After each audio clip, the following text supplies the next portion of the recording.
नमस्ते, सत श्री अकाल, आदाब। मैं हूँ इप्सिता और अब सबका फिर से एक बार स्वागत है super show the super class में।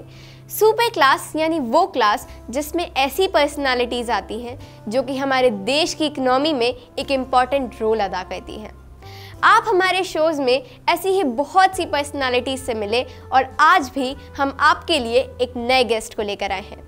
आज की हमारी सुपर गेस्ट हैं AK शटरिंग्स की MD मिसेस माधुरी गोयल। शटरिंग वो मटेरियल होता है जो कि हमारे सपनों के घर, ऑफिसेज, बिल्डिंग्स, मॉल्स सबको बनाने में यूज़ होता है। तो चलिए देखते हैं AK शटरिंग्स की MD मिसेस माधुरी गोयल जी की व्यक्तित्व की एक झलक।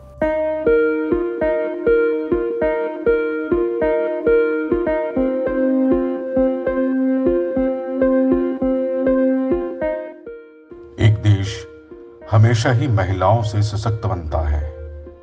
ऐसी ही सशक्त महिला उद्यमी है श्रीमती माधुरी गोयल जी। एक बिजनेस फैमिली में जन्म लेने वाली माधुरी गोयल जी बचपन से ही मेधावी रही हैं।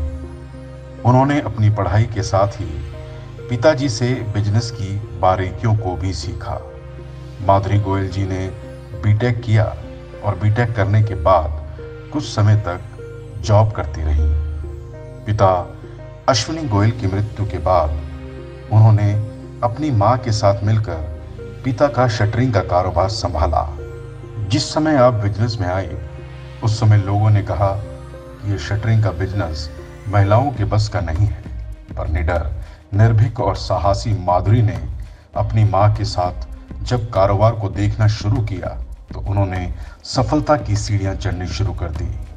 पहले उनका कारोबार शटरिंग को रेंट पर देने का था, लेकिन समय बीता और उन्होंने इंडस्ट्री की ज़रूरतों के लिए शटरिंग की मैन्युफैक्चरिंग शुरू कर दी।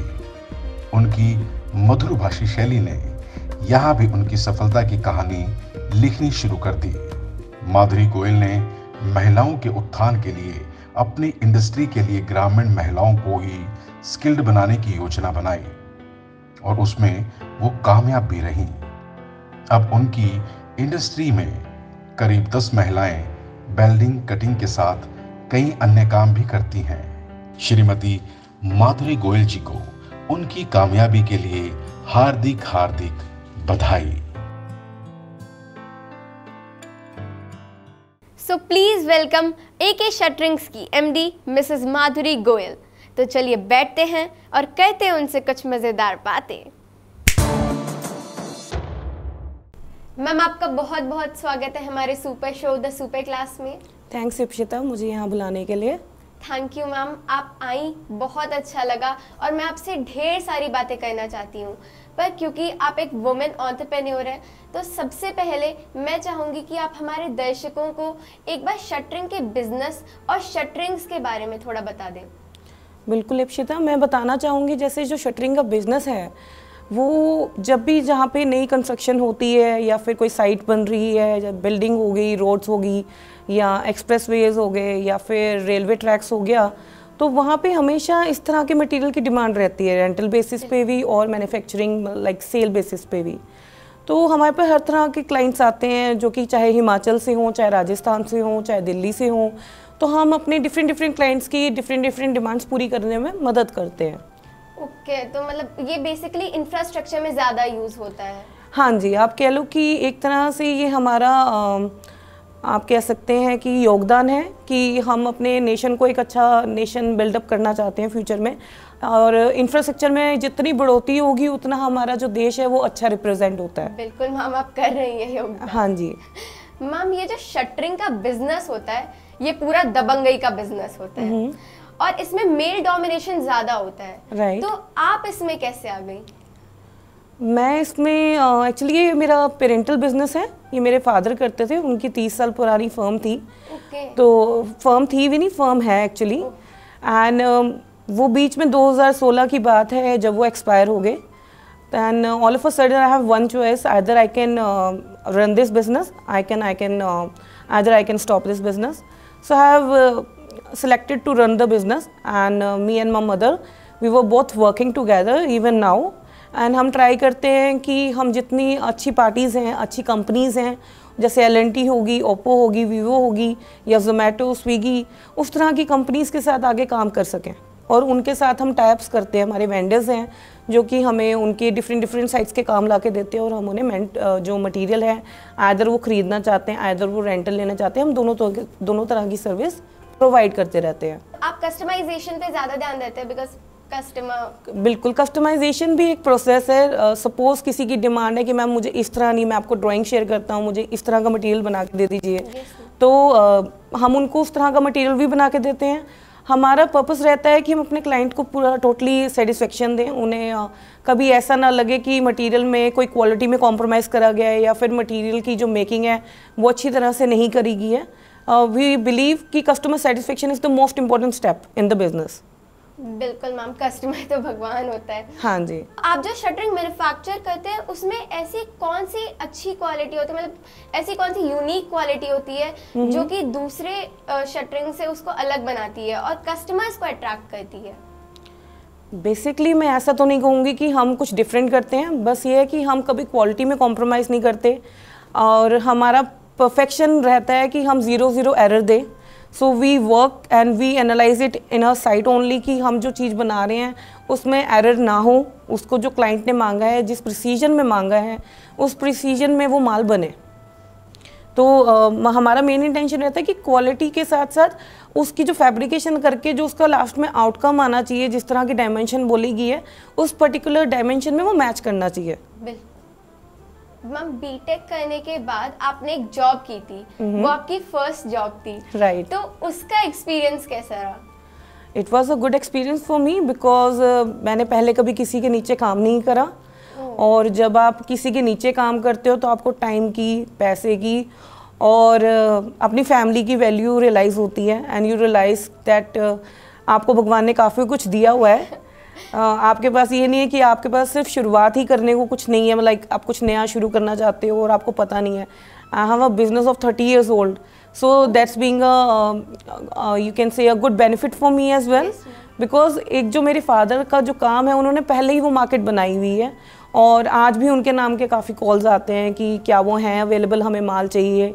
तो एज पर से ऐसे गुडविल काफ़ी अच्छी है मेरे फादर की, जिस वजह से हमें क्लाइंट्स बनाने में कोई टफनेस नहीं होती और नॉर्मली क्लाइंट हमारे पास अपने आप अट्रैक्ट होकर आता है मार्केट में।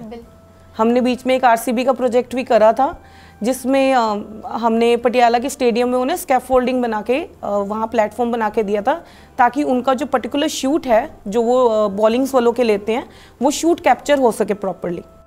मैम, जब आप इतनी अच्छी जॉब कर रही थी, अपने कंफर्ट जोन को छोड़कर आप बिजनेस में आ गई, तो इसकी क्या वजह थी? इसकी वजह मेरे फादर थे बिकॉज अब जो उन्होंने इतना बड़ा बिजनेस खड़ा करा है, अगर मैं एज अ डॉटर सोचूं कि अब हमारे घर में जैसे हम 3 sisters हैं, so suppose if I think like कि we have no brother and क्या इस बिज़नेस को बंद कर देना चाहिए सिर्फ इस बात पे क्योंकि उस घर में कोई लड़का नहीं है। I don't feel it to be you can say the right answer for me to shut down the business. I believe I should have a try. अगर मुझे बिजनेस में लगता है कि it is a profitable business and I am working fine, मेरे को इसमें थोड़ा बहुत तो देखो हर काम में आपको इशू आएगा, जहाँ आप बाहर जाके काम करोगे वहाँ भी आपको सेटल करना पड़ेगा। इससे बेटर है अगर आपका कोई रनिंग बिजनेस है आप उसमें अगर कुछ इनिशिएटिव दे सकते हो। And I have 2 sisters also like behind me whom I have to look after. So that's why I thought to run the business. I didn't want to shut it down. I would like to continue it further. And जब मैंने 1 साल इस पे काम करा, I really get a good response by the society, by the people who surrounded by us, and I would say I really it was the right decision to make at that time. Ma'am, because किसी भी business पे ये थोड़ी ना लिखा होता है कि वो मेल का है वो फीमेल का है, मतलब क्लासिफिकेशन किसी बिजनेस के लिए नहीं दी गई। बिल्कुल, और बिजनेस आप तभी बंद करो या उसको तभी ना चलाओ अगर वो लॉस दे रहा हो। yes, अगर कोई बिजनेस आपको लगता है कि नहीं it is giving you an income and every year you are having a good income, I believe आपको उस बिजनेस को सिर्फ इस पर्सपेक्टिव में बंद नहीं करना चाहिए कि आगे इसका कोई लाइक पास ऑन करने के लिए जनरेशन नहीं है। It's nothing like this. Ma'am, ये तो कोई वैलिड रीजन नहीं हुआ। अब ये because a girl can also run her father business बिल्कुल and can make him proud too. Ma'am, आपने शायद सुना हो कि अब 3D प्रिंटिंग से हाउस बनाने की टेक्नोलॉजी भी डेवलप हो चुकी है, तो और इसमें क्या होता है कि मतलब फ्रेमवर्क्स का यूज़ बहुत कम हो गया है, तो ऐसे में शटरिंग इंडस्ट्री कैसे स्टैंड करेगी? जो शटरिंग इंडस्ट्री है वो काफ़ी वास्ट है। इसमें कई तरह की स्कैफोल्डिंग या कई तरह के मटेरियल का जो शटरिंग है वो यूज़ होता है। Suppose if you talk about aluminium, SS और माइवान शटरिंग या प्लाईवुड शटरिंग, तो हर तरह की शटरिंग इसमें काउंट होती है। बट हमारे जो अगर आप सोचें कि आज माइवान आ गया है तो वो कल एमएस में काम नहीं आएगा, ऐसा कुछ नहीं है, क्योंकि जो डिमांड है वो बढ़ रही है और इतनी बढ़ रही है कि एक बंदे की कैपेबिलिटी नहीं हो रही है इसे पूरे करने की। Even in the tricity there are 100 peoples who are working on the same business and still अगर अभी जैसे कह रहे हैं कि 2 साल बाद मेट्रो आ रहा है, तो तब भी हमें डाउट है कि जब वो 100 शटरिंग वाले भी मिलेंगे तब भी मेट्रो का प्रोजेक्ट पूरा करने के लिए जो शटरिंग रिक्वायरमेंट है वो कम पड़ जाएगी। यू कैन से आपको फ्यूचर में जाके कोलैबोरेशन ही करने पड़ सकते हैं और आगे जाके आपको काफ़ी लंबे मतलब हर तरह का माल यूज़ होता है। ऐसा कुछ नहीं है कि आज माइवान आ गया तो सिर्फ माइवान टेक ओवर कर रहा है, या फिर साउथ में प्लाईवुड चलता है तो साउथ में प्लाईवुड ही चल रहा है। आज की डेट में लोहे की कैपेबिलिटी एक अलग काउंट होती है, बिकॉज लोहा एक ऐसी चीज़ है जिसको आप स्क्रैप में कभी भी ठीक रेट में बेच सकते हैं and you can take out that money which you have already invested. So एक तरह से एमएस में जिसने इन्वेस्ट कर रखा है वो कहीं ना कहीं लकी है। मैम अब रियल एस्टेट सेक्टर और इंडस्ट्री दोनों में काफ़ी बदलाव आए हैं और अब कस्टमाइज शटरिंग की डिमांड बढ़ गई है, तो आप इस डिमांड को कैसे पूरा करती हैं? जैसे जो कस्टमाइजेशन के लिए हम पे क्लाइंट्स आते हैं, हम उनसे कहते हैं एक 3D ड्राइंग चाहिए हमें, एंड ऑटोकैड पे हम उनसे ड्राइंग लेते हैं, उसको समझते हैं and then we will ask them to send us a manager और engineer who will come to our site and हम उनके सामने एक सिंगल प्रोडक्ट तैयार करके देते हैं, सो दैट जब वो एक प्रोडक्ट को ओके कर देंगे उसके बाद ही हम उस पर फाइनल स्टेप्स करें। तो वी डू कस्टमाइजेशन, बट उसके लिए हम इंजीनियर उनका रिक्वायर करते हैं कि वो हमारी साइट पर आएँ और हमारे साथ मिलकर हमारे जो कारीगर हैं उनके साथ एक बार थोड़ा सा टाइम निकाल कर अपनी जो चीज़ का आर्टिकल है वो एक बार सामने बनवा लें, सो दैट इन फ्यूचर में जितनी भी उनकी क्वांटिटी है उसमें कोई इशू ना है। एट द टाइम कई बार होता है कि जब वो इंजीनियर नहीं आते और कोई भी एक माइनर चेंजेस हमें रिफ्लेक्ट होते हैं तो उस टाइम पे वो फिर क्वालिटी कॉम्प्रोमाइजेशन हो जाती है एक तरह से। सो इट्स बेटर कि जब भी कोई कंपनी आपको डिफरेंट कस्टमाइजेशन प्रोवाइड करती है, in that case they should send their engineer and first of all make a you can say a rough structure of it, and after getting it verified that yes it is the right structure, this is what I want, we will do the remaining fabrication work will be done according to it. Yes ma'am. आपकी अपनी industry के लिए क्या future plans है? हमारी अपनी industry के लिए एक तरह से ये फ्यूचर प्लान है कि आगे जैसे इंफ्रास्ट्रक्चर में काफ़ी ग्रोथ आ रहा है। अभी आप अगर जानते हैं तो अभी बद्दी के आसपास से नेशनल एक्सप्रेसवे निकल रहा है एंड फ्यूचर में मेट्रो आने वाला है और इस तरह कर करके बहुत सारे कंस्ट्रक्शन के टेंडर्स निकाले हुए हैं हमारी सरकार ने, जिस वजह से आई बिलीव कि हमारे पास तो डिमांड ही डिमांड है। हमें बस हिम्मत करनी है कुछ काम करने की। मैम जब तक हिम्मत नहीं करेंगे तब तक काम भी तो नहीं आएगा ना। बिल्कुल, और घर बैठे भी कमाया नहीं जा सकता ना। मैम सुना है आपको एक्सपोज में जाने का बहुत शौक है, तो आप अब तक लगभग कितने एक्सपोज में जा चुकी हैं और वहाँ से आपको जो नॉलेज मिली उसको आपने अपने वर्क में कैसे इम्प्लीमेंट किया, कैसे यूज़ किया?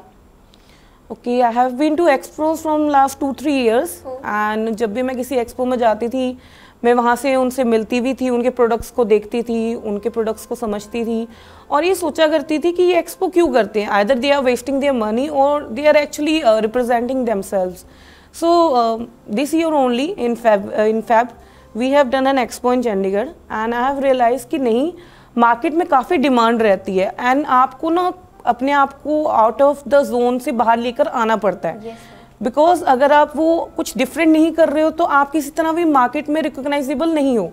फॉर एग्जांपल अभी रिसेंटली जब मैंने एक्सपो करा तो पंचकुला की काफ़ी सारी इंडस्ट्रीज़ जैसे मार्टिन हो गए या फिर सरस्वती प्लाईवुड वाले हो गए या और भी बहुत सारे Jain timber, there several companies that came out to that zone and I got to meet them personally in that expo and I have realized that it is really necessary for a business to grow further because आप नहीं जानते कि कितने लोग बेचारे परेशान होते हैं कि हमें कोई सही बंदा नहीं मिलता या हमें कोई सही कनेक्शन नहीं मिलता जिससे हम डायरेक्टली बात करें और जो मटेरियल है आइदर हम खरीदना चाहते हैं या रेंटल पे लेना चाहते हैं वो ठीक रेट में with in the tri city available हो जाए। That's a very good point कि आप एक्सपोज में जाने का शौक रखती हैं। बिल्कुल आई बिलीव सबको जाना चाहिए, सबको एक्सप्लोर करना चाहिए एंड और कुछ ना कुछ सीख कर आना चाहिए। यस मैम, सीख जहाँ से भी ज्ञान मिले ले लो। हाँ जी। हमारे शो का एक सेगमेंट है रैपिड फायर राउंड, जिसमें मैं आपसे सवाल पूछूंगी और आपको उनका तेजी से आंसर देना है। ओके तो आप तैयार हैं? बिल्कुल। So let's start. चलो। सो सबसे पहले आपकी फेवरेट कार? मेरी फेवरेट कार है ऑडी। आपका फेवरेट एक्टर? सलमान खान। आपकी फेवरेट एक्ट्रेस? माधुरी दीक्षित। आपका फेवरेट टूरिस्ट स्पॉट?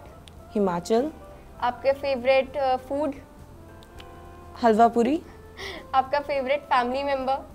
मेरी बेटी अमायरा। और लास्ट आपका फेवरेट शो? मेरा फेवरेट शो है the super class show. Thank you ma'am. You welcome. Ma'am, manufacturing related businesses तो वैसे भी काफ़ी ज़्यादा चैलेंजिंग होते हैं, ऊपर से शटरिंग का बिजनेस, उसको मैन्युफैक्चर करना तो और भी ज़्यादा क्रिटिकल हो जाता है। तो आपने इसे कैसे शुरू किया? ऐसा है कि स्टार्टिंग में मुझे मैन्युफैक्चरिंग करनी आती नहीं थी, तो जब मैं अपने रेंटल बिजनेस में ही काम करती थी, तो जब मैं अपने वर्कर्स के साथ में खड़कर उनका काम देखती थी, वो कैसे फैब्रिकेशन करते हैं, वो मटेरियल को कैसे रिपेयर करते हैं, तो धीरे धीरे विद इन 4 to 5 years मैंने ये सीख लिया कि माल बनता कैसे है। और फिर मैंने इन हाउस ही माल तैयार करना शुरू करा। जो भी माल मेरे पास डिमांड आती थी और मेरे को मटेरियल कम पड़ता था, वो मैं थोड़ा बहुत करके अपने लिए पहले बनाना शुरू करा था मैंने। This is how I started learning and you can से कि लास्ट ईयर फिर हमने सोचा, हम पे काफ़ी क्लाइंटेज आते थे जो कहते थे मैडम आप माल बना के दे दो, और मैं उन्हें हमेशा किसी न किसी का रेफरेंस दे देती थी कि आप इधर से बनवा लीजिए, आप उधर से बनवा लीजिए। So at the time of corona what happen कि उस टाइम भी डिमांड आ गई कि मैडम आपसे ही माल चाहिए। तो my husband will be like कि तुम क्यों नहीं बनाती हो, मैन्युफैक्चरिंग करना कोई बड़ी बात नहीं है, जब आप रेंटल कर रहे हो तो मैन्युफैक्चरिंग में आपका फ़ायदा ही है। तो I was like okay, I started doing manufacturing business as well and अभी इस टाइम पे हमने 700 टन का बिजनेस कर लिया है with in a year. So yeah it's a good achievement for me, because हमने बिल्कुल नहीं सोचा था हम इस तरह इतना काम कर पाएंगे। हमने सोचा था शायद ही हम लाइक 1-2 करोड़ का काम कर पाएंगे, but this time we have reach up to the expectations, और you can say more than the expectations. Yes ma'am, आजकल के समय में हर एक बिजनेस में कंपटीशन है और सारे पर्सन्स अपने बिजनेस को बेस्ट प्रूव करना चाहते हैं, राइट। और जैसे जैसे मॉडर्न टेक्नोलॉजी और रोबोटिक्स बढ़ रही है तो वो लोग मैनुअल वर्क को ऑटोमेशन पे शिफ्ट करते जा रहे हैं, राइट। इससे इंडस्ट्री को तो बेनिफिट हो रहा है, पर जो डिपेंडेंट वर्कर्स हैं उनकी जॉब्स जा रही हैं। तो अगर आपके सामने ऐसी सिचुएशन आए तो आप किसे चुनेंगी, प्रॉफिट को या उन लोगों के रोजगार को? इट्स अ टफ क्वेश्चन ऐसे, एंड वेल मैं दोनों ही चुनूंगी। ऑटोमेशन इस चीज़ के लिए चुनेंगे कि वो प्रोडक्शन में हेल्प करें, बट आई वुड से कि प्रोडक्शन में ऑटोमेटिक मशीनरी को चलाने के लिए भी आपको कोई ना कोई एम्प्लॉय चाहिए। तो एक तरह से आप एम्प्लॉयमेंट कम कर रहे हो, बट ऐसा नहीं है बिल्कुल ख़त्म कर रहे हो, क्योंकि कहीं ना कहीं आप उस मशीनरी को चलाने के लिए आपको एक ह्यूमन बॉडी चाहिए। सो इन दैट केस आपको ह्यूमन बॉडी, आप 10 मशीनें रखो ऑटोमेटिक, 10 आप वर्कर्स भी रख रहे हो, बस ये है कि आपका प्रोसेस जो है वो थोड़ा जल्दी हो रहा है, ईजिली हो रहा है। अब जो मेरी लेडीज़ हैं जो मेरे यहाँ पे काम करती हैं, वो जो वुमेंस हैं वो प्रेस मशीन भी चला लेती हैं, and they even do cuttings as well of angles, पत्तीज़, मतलब काफ़ी ऐसी चीज़ें जो औरतें कर सकती है। ये ना एक प्रोस्पेक्टिव है जो लोगों ने बना रखा है कि औरतें घर का ही काम कर सकती है, ऐसा नहीं है। If they want they can do anything and they can run any machine, even it's automatic if it is not automatic. Ma'am बिल्कुल, मतलब इसमें कोई क्लासिफिकेशन नहीं होता है, ये बस थोड़ा पुराने ज़माने का रहा है तो लोगों ने प्रोस्पेक्टिव बना लिया अपना, बाकी ऐसा कुछ नहीं है। आपकी कंपनी में कितना ऑटोमेशन है और कितना मैनुअल वर्क है? हमारी कंपनी में 30% ऑटोमेशन है एंड 70% मैनुअल वर्क है। जो मैनुअल वर्क है हम वो कॉन्ट्रैक्ट बेस रखते हैं। उसमें क्या होता है, जो कॉन्ट्रैक्ट की लेबर होती है उनको अपना बेनिफिट होता है कि वो जल्दी काम करे तो और काम मिलेगा, एंड हमें एज अ कंपनी ये बेनिफिट होता है जितना ज़्यादा काम करके हम एक महीने में प्रोड्यूस कर सकते हैं या एक साल में, तो उतना बेनिफिट एक कंपनी को पहुँचता है। ऑटोमेशन हम वहाँ के लिए रखते हैं जहाँ से कि कुछ आर्टिकल्स ऐसे होते हैं जो कि बहुत सिंपल होते हैं, सिर्फ उसमें वेल्डिंग का काम चाहिए होता है, तो तो वो हमने फिक्चर्स बना रखे हैं, वहाँ पे ऑटोमेटिकली वो वेल्डिंग अपने आप हो जाती है। तो आप मतलब ऑटोमेशन को थोड़ा मतलब कम रखते हैं और मैनुअल वर्क को ज़्यादा? You can say 50-50. I cannot say I have neglected both, but yes, ऐसी मशीनरी आती है जो चाहे ऑटोमेटिक भी हो, स्टिल उसे रन करने के लिए एक इंसान चाहिए। चाहे आप उसे एक औरत रखें, चाहे आप उसे एक आदमी रखें। यस मैम, ज़्यादातर कंपनीज में मेल और फीमेल वर्कर्स दोनों ही होते हैं, और ज़्यादातर कंपनीज में मतलब देखा जाए तो स्किल्ड वर्कर्स जो होते हैं उनमें मेल ही ज़्यादा होते हैं, राइट? बट आपकी कंपनी में तो 80% महिलाएं ही हैं, इसका क्या रीज़न है? इसका रीज़न ये है कि they are more dedicated, and as per my experience from the last 1 year मैंने ये रियलाइज़ करा है कि जो औरतें हैं उन्हें अपने घर चलाने के लिए ना एक इनकम चाहिए, तो वो कभी भी ना डरती हैं कि कोई गलती ना हो जाए हमसे। इट मीन्स कि दे ऑलवेज मेक श्योर कि क्वालिटी में कॉम्प्रोमाइज़ ना हो, क्योंकि अगर क्वालिटी में कॉम्प्रोमाइज़ हुआ तो वो जो उसका लॉस है वो उन्हें बियर आउट करना पड़ सकता है। पर sometimes what happen in a case, like अगर हम लाइक मेन जो मैन्स होते हैं उनको बोलते हैं तो वो कई बार इस चीज़ को निगलेक्ट कर देते हैं, पर औरतें इस काम में थोड़ी सिंसियर होती हैं, I believe. And basically it's not about man और वुमन, इट्स ऑल अबाउट कि who works for you better. I believe they are working for me more better than a man, so that's why I have choose them. Dedication उनकी ज़्यादा है, dedication, sincerity and coming on time. Works एक time पे कर लेते हैं, multiple works, and they don't go to washroom again and again, for example we can say. Yes ma'am, right. Ma'am, आपके परिवार ने आपका कितना सपोर्ट किया? My family have supported me every time. I won't say कि मेरी mom ने support नहीं करा या मेरे हस्बैंड ने सपोर्ट नहीं करा या मेरे पापा थे जब उन्होंने सपोर्ट नहीं करा। सपोर्ट सबने करा है, तभी आज मैं यहाँ तक हूँ। बिल्कुल ma'am. And I believe family का सपोर्ट बहुत मैटर करता है, बिकॉज जो कॉन्फिडेंस है या फिर जो मार्केट में आप जब कभी कोई बिजनेस रन करते हो तो वो जो कॉन्फिडेंस है ना वो अपनी फैमिली से ही आता है। So you always have to be like, आपकी फैमिली हमेशा रहनी चाहिए आपके साथ। अगर वो आपके प्रोस्पेक्टिव को मान लीजिए कभी समझते भी नहीं है या उन्हें कुछ बात आपकी ठीक नहीं लगती है, तो try to make them understand कि आपका क्या प्रोस्पेक्टिव है, आप किस माइंडसेट से चल रहे हो। कभी कभी उन्हें ऐसा लगता है आप बहुत बड़े रिस्क खेल रहे हो, आप अपनी लाइफ में काइंड ऑफ यू कैन से गैम्बल कर रहे हो अपनी लाइफ के साथ, कि आपके पास सब कुछ है पर फिर भी आप कुछ ज़्यादा करने के चक्कर में कुछ गलत तो नहीं कर रहे अपने साथ। तो आपको उन्हें बताना पड़ेगा कि अगर हम आउट ऑफ जोन नहीं जाएंगे, अगर हम थोड़ा सा अपने आप को मार्केट में बाहर आके रिप्रेजेंट नहीं करेंगे तो हम कभी भी नोटिसेबल नहीं रहेंगे, हम कभी भी नोटिस में नहीं आएंगे लोगों के। बिकॉज पेरेंट्स को भी ये रहता है कि हमारा बच्चा रिस्क ले रहा है, या उन्हें भी चिंता लगी रहती है। दैट्स व्हाई उन्हें हमेशा ही चिंता लगी रहेगी कंसर्न के लिए। They will always be concern because I am also a mother, so I believe I have also learn one thing कि आपको हमेशा ही कंसर्न रहेगा कि आपका बेटा या बेटी क्या कर रही है, या वो क्या कर रहे हैं, क्या खा रहे हैं, क्या नहीं खा रहे हैं, गलत स्टेप ले रहे हैं, सही स्टेप ले रहे हैं। This is always a concern for your parents, but I believe they also trust you कि आप जो भी करोगे ठीक करोगे। और कभी प्रॉब्लम में होगे तो उन्हें पक्का रीच आउट करोगे। मैम, आपके फादर का पहले से ही बिजनेस था, और जो ज़्यादातर गर्ल्स होती है वो आर्ट्स और कॉमर्स में ज़्यादा इंटरेस्टेड होती है, बट आपने अपने कंफर्ट जोन को छोड़कर आपने बीटेक किया, तो इसका क्या रीज़न था? इसका रीज़न था मेरे फादर, बिकॉज वो खुद कहते थे कि तू क्यों पढ़ना चाहती है, तू आर्ट्स कर ले, कॉमर्स कर ले, तुझे क्यों टेंशन वाली एजुकेशन करनी है। बट आई वाज लाइक नहीं, इंजीनियरिंग कोई इतनी टफ नहीं है, आई बिलीव। एंड अगर आप कुछ सोच लो, I believe it's a challenge for me from my father कि you can't do engineering, you are not a kid that who can do engineering so easily. So even I have also surprised him after clearing my graduation and after getting my certification done. तो he was also surprised कि अरे पास होगी। तो आपको पहले से ही science और maths में इंटरेस्ट था? I would say कि इंटरेस्ट था। I'm always interested in each and everything, I believe so. So it's nothing like कि मैथ टफ था या साइंस टफ थी। I believe कि आपको क्या करना है। Yes, ma'am. So I believe to be a BTech engineer, so I have done BTech. Yes, ma'am. Ma'am, जो शटरिंग का बिजनेस होता है उसमें टूर्स बहुत होते हैं, मतलब कभी आपको असम जाना पड़ रहा है, कभी छत्तीसगढ़ जा रहे हैं, मतलब टूर्स होते ही रहते हैं। तो आप ऐसे में अपने फैमिली को और अपने बिजनेस को साथ में कैसे मैनेज करती हैं? वेल, इसमें मेरी मम्मा का बहुत बड़ा योगदान है और मेरे हस्बैंड का।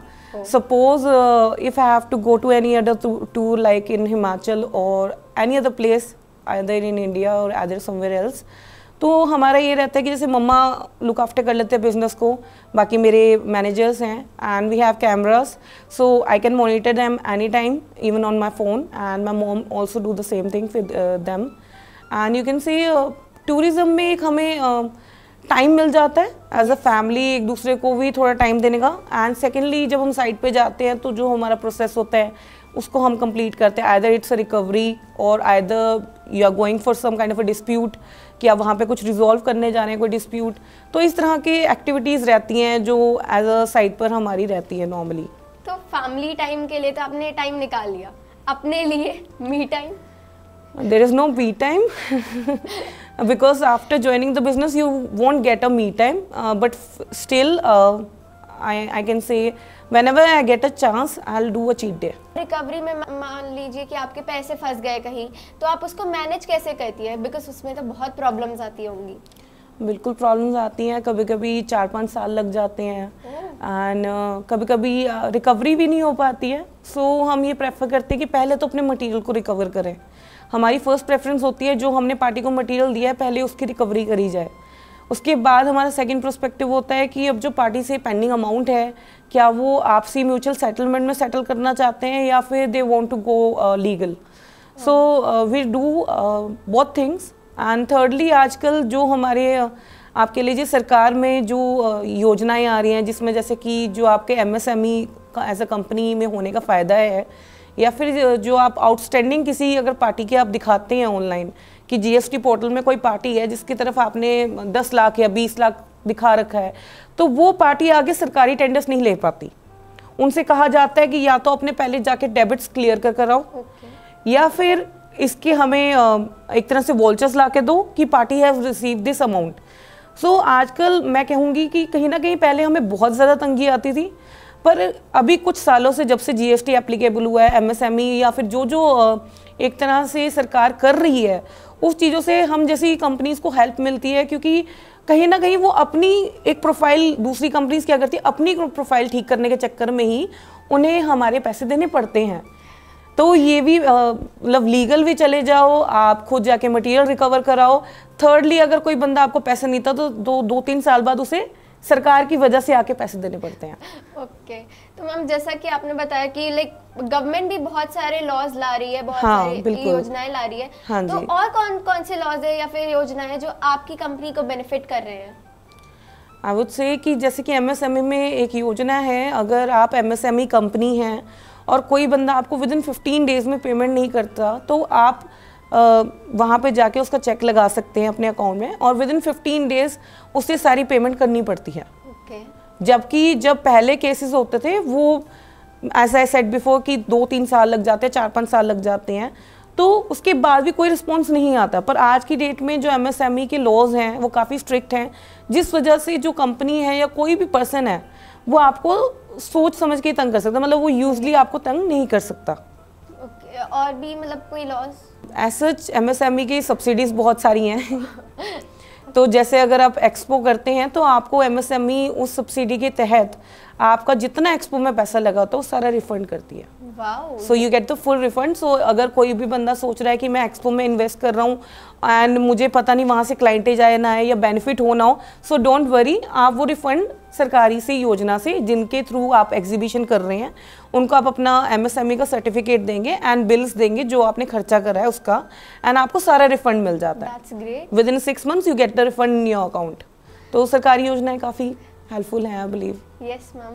मैम क्या आपको लगता है कि आजकल के यंगस्टर्स को भी इस बिजनेस में आना चाहिए? इसमें ग्रोथ है क्या? आई वुड से इसमें ग्रोथ है, इसकी बहुत ज़्यादा डिमांड है. Even either you can C India में या फिर इंटरनेशनल लेवल में it has a good market. और इसमें आपको एज अ रेंटल बिजनेस अगर आप देखें तो काफ़ी अच्छा बिजनेस है. आप इसमें महीने में सालाना 5 से 10 लाख रुपए बड़े आराम से कमा सकते हैं. एंड विद टैक्सेस आप अपना टैक्स पे करें and be a genuine citizen of your nation. And बिल्कुल आना चाहिए उन्हें इस काम में, ये बहुत अच्छा काम है, मैं भी तो कर रही हूँ. Yes ma'am. मैम अब मैं आपको कुछ पिक्चर्स दिखाऊंगी, आपको उनको पहचानना है और उनके बारे में बताना है. वो बिल्कुल। स्क्रीन पर आएंगी। ओके, तो शुरू करें? बिल्कुल। तो फर्स्ट फोटो है स्क्रीन पर। ये मेरी एक्सपो की फ़ोटोज़ हैं एंड अभी चंडीगढ़ में एक्सपो हुआ था आई गेस 6 या 7 फरवरी को। Okay. सो वहाँ पे हमने अपना एक्सपो परफॉर्म किया था सबके साथ। Oh. तो ये तब की फ़ोटो है हमारी। ओह, अब है सेकंड फोटो स्क्रीन पर। ओह, ये मेरी चाइल्डहुड टाइम की फ़ोटो है। आप कह लीजिए कि आई मस्ट बी अराउंड 4 और 5 ईयर्स ओल्ड। ये मेरी तब की फ़ोटो है। बहुत क्यूट दिख रही हैं आप। Thank you. मैम अब थर्ड फोटो है स्क्रीन पर। ये मेरी बेटी की फ़ोटो है, उसका नाम अमायरा है एंड अभी वो 3.5 साल की है और अभी वो अपनी नर्सरी क्लास में प्लेवे में जाती है, यू कैन से। Ma'am she is really cute. Thank you. अब है फोर्थ फोटो स्क्रीन पर। ओह, ये तो हमारी फैक्ट्री की फ़ोटो है। यहाँ पे जो हमारी लेडीज़ हैं, जैसे जो वर्किंग लेडीज़ हैं, ये उनके काम करने का एरिया है जहाँ पे वो काम करती हैं एंड परफॉर्म करती है बेसिकली। राइट। अब है fifth and the last photo screen पर। ये मुझे तब की फ़ोटो याद आ रही है जब मैंने इस इंडस्ट्री में कदम भी रखा था and in 2018 by captain Abhimanyu ji मुझे ये पुरस्कार मिला था। ये वुमेन एंटरप्रेन्योर का अवार्ड है जो पंचकुला में फर्स्ट जब अवार्ड फंक्शन ऑर्गेनाइज हुआ था तब मुझे मिला था। Wow, congratulation ma'am. Thank you. Thank you ma'am, आपने सारी पिक्चर्स को बहुत अच्छे से रिकॉग्नाइज किया। Thank you. मैम हमारे शो का एक सेगमेंट है झूठ बोले बजर बाजे। इसमें मैं आपसे कुछ क्वेश्चन पूछूंगी और आपको उनका जवाब देना है। अगर जवाब सही हुआ तो ग्रीन बजर दबेगा और अगर गलत हुआ तो रेड बजर दबेगा। ओके, तो आप तैयार हैं सच बोलने के लिए? बिल्कुल। तो चलिए शुरू करते हैं। तो सबसे पहले मैम, जो ज़्यादातर स्कूल गर्ल्स होती हैं उन्हें चोटी बना के ही जाना पड़ता है और पोनी से बहुत इरिटेशन होती है गर्ल्स को। राइट। तो कभी आपको मन करा है कि मतलब आप बाल कटवा के बॉब कट करवा लें? बिल्कुल, मैं ऐसे करती थी कि जहाँ हमारे वहाँ ना स्कूल में शोल्डर्स तक लेंथ मतलब अलाउ थे, तो हम फिर क्या करते थे कि जाके जानबूझ के हेयर ड्रेसर को पहले बताते कि यहाँ तक ही शॉर्ट करने हैं सो दैट वो जब पोनी नहीं बन सकती ना तो वो स्कूल वालों को फिर आपको खुले बाल अलाउ करने पड़ते हैं। ग्रीन वैसे दब रहा है, मतलब आंसर सही है। सेकंड क्वेश्चन है, एज अ वुमेन आप अपने हस्बैंड से छुपा के पैसे रखती है कहीं? मैं उनसे छुपा के पैसे नहीं रखती हूँ, पर हाँ यूज़ कर लेती हूँ कहीं ना कहीं। तो मैं छुपाती नहीं हूँ, मैं यूज़ कर लेती हूँ। ग्रीन बजर दब रहा है, मतलब फिर से आंसर सही है। थर्ड क्वेश्चन है, मैम कभी आपको अपने पापा से फिजूल खर्ची पर डांट पड़ी है? नहीं। रेड बजर दब रहा है, मतलब कुछ तो छुपाया जा रहा है। हाँ, फिजूल खर्ची अब जैसे कि पार्लर जाना उनके टाइम पे +1 +2 में फिजूल खर्ची था, है ना। तो या फिर सपोज क्लास मिस करके आप अपना फेशियल कराने जा रहे हो, वो भी एक तरह से उनके लिए फिजूल खर्ची था। तो उस चीज़ के लिए मैं काफ़ी फेमस थी अपने पापा और टीचर्स के बीच में। तो हाँ, मैं करती छोटी छोटी चीज़ें कर लिया करती थी। अब ग्रीन बजर दब रहा है। मैम आप बड़ी हैं तो फिर आपको कभी ये सुनने को मिला है कि आप बड़े हो, थोड़ा तो कॉम्प्रोमाइज़ कर लो, अब छोटे हैं वो? कॉम्प्रोमाइज़ मैं हमेशा करती थी, हमेशा मैंने कॉम्प्रोमाइज़ करा है। अभी तो रेड बजर दब रहा है। जितना हो सके उतना करा है। अब बाकी green थोड़ा बहुत तो सबको ही करना पड़ता है कॉम्प्रोमाइज़, आई बिलीव। तो ठीक है। अब ग्रीन बजर दब रहा है। थैंक यू मैम, आप सत्यवादी हैं। थोड़ी थोड़ी।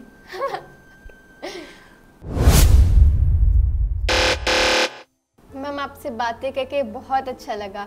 आपने हर एक क्वेश्चन का बहुत अच्छे से आंसर दिया और इनफैक्ट आपकी हर एक आंसर में कोई ना कोई मैसेज ही था।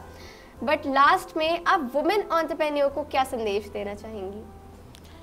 मैं वुमेन एंटरप्रेन्योर को ये संदेश देना चाहूँगी कि एज अ वुमेन कोई भी इंडस्ट्री है या कोई भी बिजनेस है या फिर कोई भी प्लेटफॉर्म है जो आपको मिल रहा है काम करने के लिए, आपको उसे छोटा बड़ा नहीं मानना चाहिए या फिर उसे डोमिनेशन, मैन डोमिनेशन में कन्वर्ट नहीं सोचना चाहिए कि it is only male dominated society. I believe आपको जिस भी जोन में जाना है उसमें आगे जाना चाहिए। कॉन्फिडेंस मेंटेन करना चाहिए, बिकॉज कॉन्फिडेंस ही सब कुछ है। और फैमिली सपोर्ट हो तो बहुत अच्छी बात है, बिकॉज वो आपको थोड़ा स्ट्रेंथ देता है कि आप अकेले में भी खड़ सकते हो। सो आई वुड से कि महिलाओं को अपने लिए खुद कदम उठाना चाहिए और अपने पति के साथ मिलजुल कर कामों में मदद करनी चाहिए। Ma'am thank you so much, आप हमारे शो में अपने बिजी शेड्यूल में से टाइम निकाल कर आई और इतनी अच्छी अच्छी बातें बताई, इतना अच्छा अच्छा मैसेज दिया। Thank you so much. Thank you Ipshita. और मैं उम्मीद करती हूँ कि हमारे दर्शकों को भी ये शो बहुत पसंद आया होगा, और अगर पसंद आया है तो लाइक कर दीजिए, कमेंट कर दीजिए और इस चैनल को सब्सक्राइब कर दीजिए, ताकि आप और भी अलग अलग हमारे नए गेस्ट से मिलते रहें। तो मिलते हैं अगले शो में एक नए गेस्ट के साथ, तब तक के लिए बाय बाय।